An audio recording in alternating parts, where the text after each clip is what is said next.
In a big city like Chicago, it's not weird to see an activist slapping up signs. What's unusual here is the poster. It's an art piece about a power company 3,000 miles away. Behind the mask is art student Ray Engelbrecht. She grew up in Northern California, in PG&E's monopoly. You called it a propaganda poster. It is a little bit of one, yeah. Ray's poster shows a PG&E power line sparking a fire, and with big bold letters, "This is not a crime." The original idea for the piece actually came from a famous painting by a Belgian artist named René Magritte. The painting is called The Treachery of Images, and it's a painting of an image of a pipe. And below the picture are the words, "This is not a pipe." It's been said art imitates life. We did not commit a crime. That's CEO Patty Poppy, explaining that PG&E was going to plead not guilty to felony manslaughter charges. This PG&E circuit sparked the Zog fire, killing 4 people in Shasta County.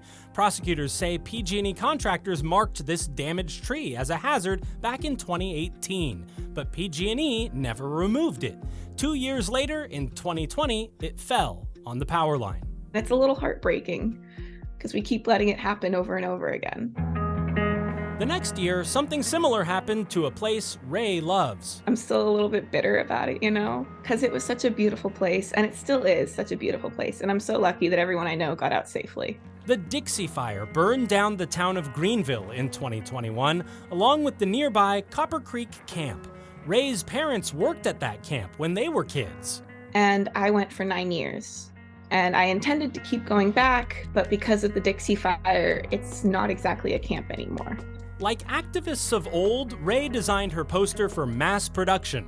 Not only does she post them, but when her classmates go home on break, she sends them home with stacks. That sounds like a little bit more than your standard "I had an assignment to do at art school." Yeah. It is a little bit, yeah.